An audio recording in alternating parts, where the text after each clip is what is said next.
Rennsport just dropped a new update to their simulation, bringing 2 new cars, 2 new tracks and massive physics changes to the game. They also dropped 15,000 keys for their close speeder. Looks like a solid update to the sim. So let's do some laps and talk about the new content. Alright guys, first combination of new content. We are on Road Atlanta and we are testing the first new feature, and that is the rolling start. Yes, I'm on my own on the track, and maybe a rolling start on your own is a bit dumb, but I wanted to test if it even works and how the implementation is made. And we have this bar on the top, controlling our speed limit, so we can see if we're actually over the speed limit or not.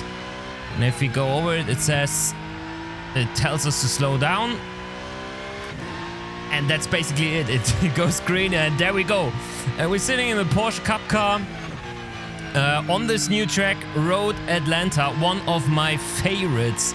It's a crazy good track with loads of elevation changes, well-placed curbs and interesting turns like this one. Don't take too much of that curbing there. It's an off track.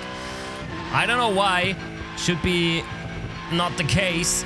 There always should be room to go over a curb with two tires.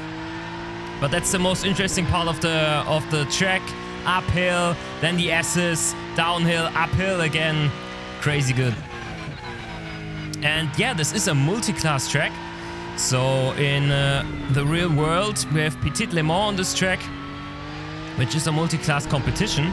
So maybe a first hint at multi-classing. We'll see.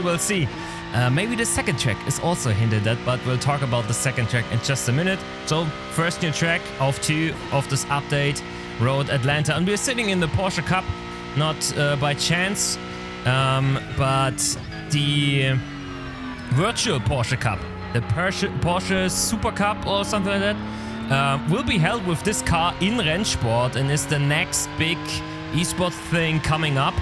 And I have to say, Porsche Cup car really feels nice to drive. They definitely overhauled the physics and made the next step.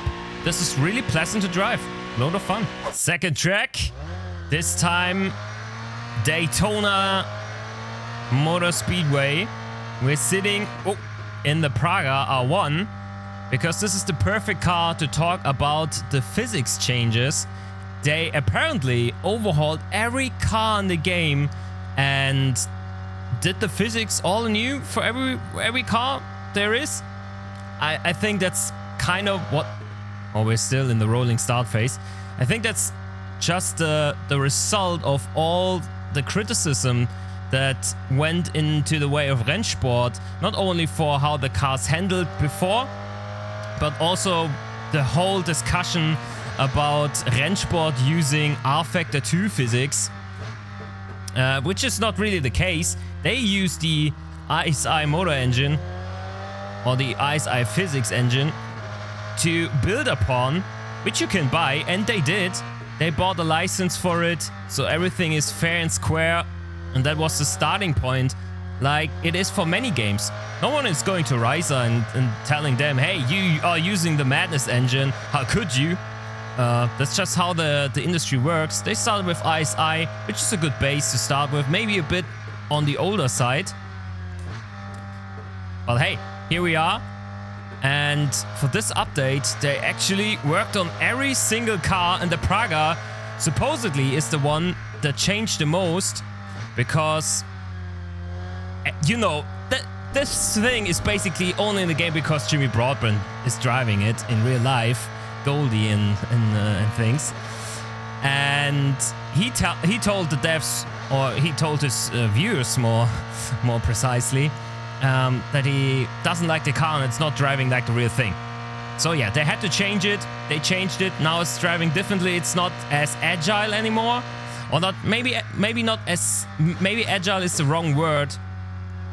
It's still agile, as you can see. It's really pointy, but it has more grip.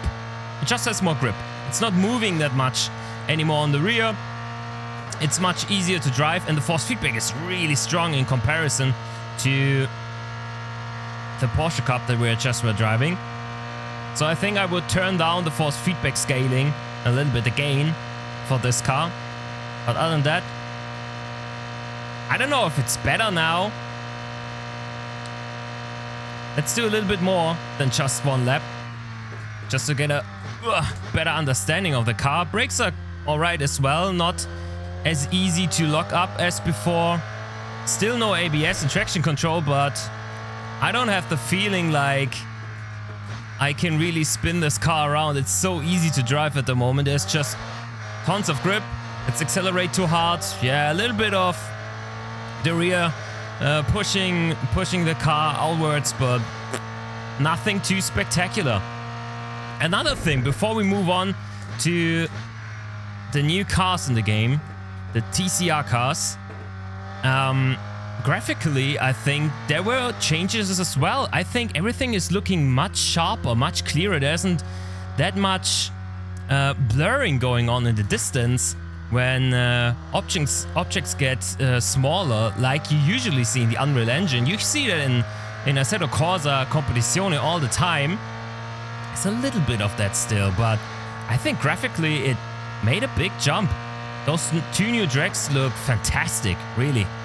Awesome job by Rennsport, and for an update in a beta status, I think they're moving in the right direction. Okay, one thing I'm just noticing is that you can't select the TCR cars in single player. So I don't know if that will be fixed. I mean, shouldn't there be every car available in the single player to test and to just do some basic laps? No? I guess we'll have to test them in multiplayer then. Okay, first few meters with the Elantra. Can't see a thing. Holy moly, is there a lot of information on the screen. This is the view with the wheel enabled, and this is the other view. Not great. No, I can't drive this like this. I can't see a thing. What the hell were they thinking? Who greenlit this? This is undrivable. I can't see the road. I'm sitting far too deep. Oh my god, this is so bad. All right, fix that for you. Now I don't have any indicator telling me in which gear I am. Perfect. All right, first few meters with a fixed dashboard. What were they thinking? It's all right. I don't think it's as polished as the Porsche Cup was just before. It's interesting how you can feel how the fronts are really gripping up and pulling you out of a turn. You can really feel it's front wheel drive, but it also feels a bit clunky at the moment, but that's only my first impression. Let's do the qualifying session and do a really short version of the 7-lap race. All right, here we go. P3 after qualifying.